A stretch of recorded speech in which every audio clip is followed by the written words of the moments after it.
So this is going to be a quick and dirty video for my buddy Grant.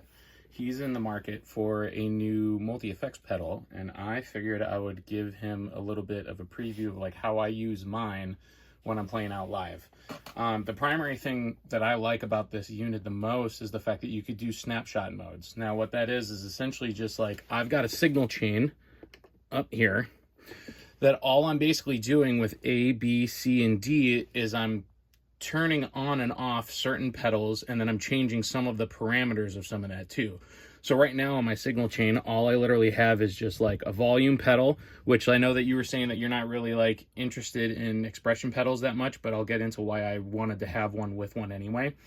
Volume pedal for that right now, a pitch control, which I'll show you that later, a compressor, an overdrive circuit, a chorus, my effects loop. This is a multi-band EQ. That's one of the things that I don't like about it. There's certain blocks that it comes with preloaded that they expect you to kind of use the way that they intend to use it.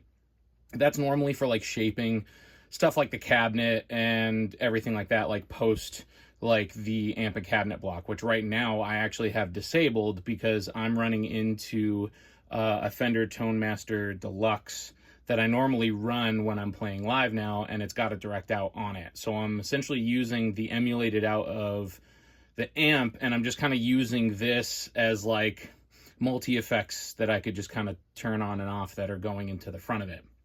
The other reason why I like having this is because obviously it's a all-in-one unit. So let's say hypothetically my amp goes down and I have to have something that like I need as a backup. I could literally just use this, turn on my amp and cabinet block, and essentially just send it right out the front of house and then just be able to use that.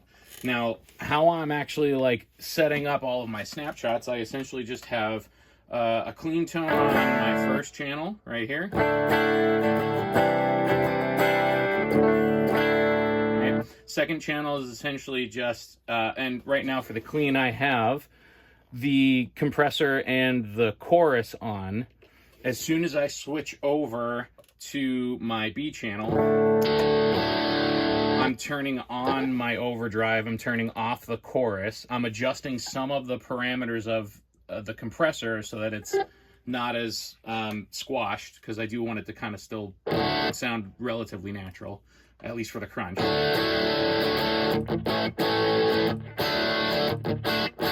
And then I'll switch from this to just a more saturated version of the overdrive. So I'm changing the gain staging of that and a little bit of the saturation going into it from the compressor. And then D is essentially like my lead channel, which I'm actually just turning on the chorus again. I'm changing some of the parameters of it just to be a little bit softer and actually like, you know, work for a lead tone a little bit more. And then I'm turning my effects loop on and off, which is just this delay pedal and another EQ that I have just kind of set for like a little bit of a boost. So my regular overdrive, like my heavier overdrive, does shape the tone. I have like the mids pushed a little bit and like a little bit of extra bass, because then like it can kind of like give it a little bit of beef like when there's other stuff going on.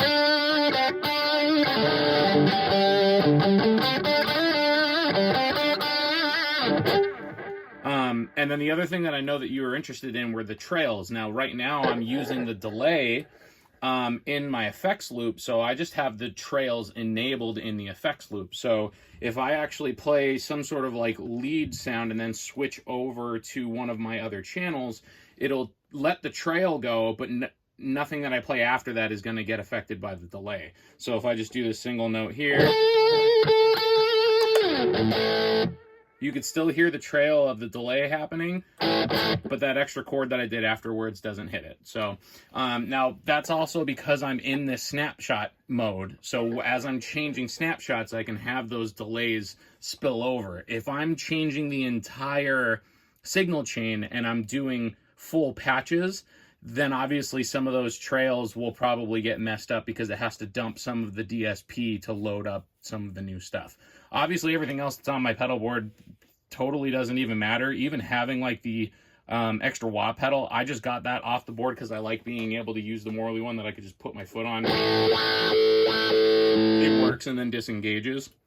So since I had this other effect pedal that I could use for other stuff, right now I'm using it as a pitch shift.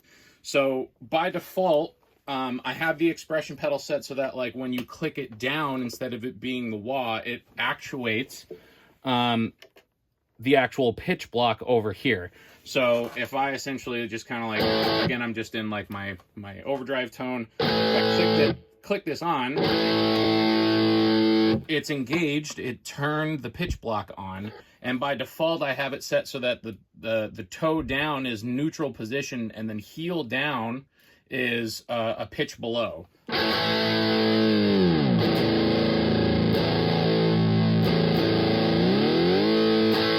Right? And now let's say hypothetically I have another song that I want to do that like I don't want to pitch down, I want to pitch up.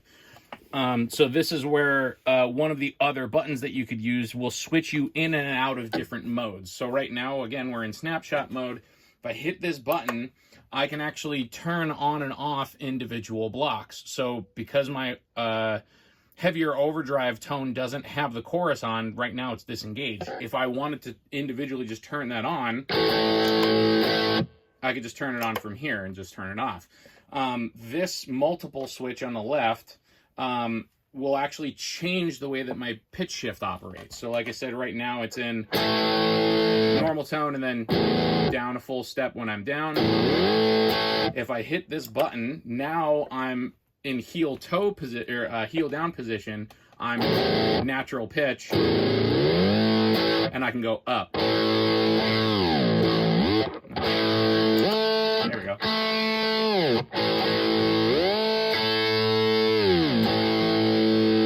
Right? So depending on what kind of use case you want, you can essentially just kind of like adjust that to whatever need that you want. Being able to kind of like use that extra block for other stuff is always kind of nice. And there are other versions of like patches that you could download from other people that already have some of these blocks modified, where like you don't have to necessarily have the EQ block, the amp block, and the cabinet block. They'll have them replaced by separate blocks that you could just drop in whatever pedal. Now, obviously, those aren't technically supported by Line 6. I've used them a couple of times and had no issues with them. At the same time, like, I was kind of hoping that maybe in a future update, they might just change it where you could do that at the same time. If they don't do it, that's fine too. So the only reason why I have the Polytune up there is you might think it's a little bit redundant because there is a tuner inside the Pod Go. But if you look, like when I go to switch to the tuner, it takes a while to get there, right? I like being able to just kind of reach right up and then get right to where I need to and then get right back out. Obviously, since I'm sitting down, it's a little bit harder to hit since it's all the way up there.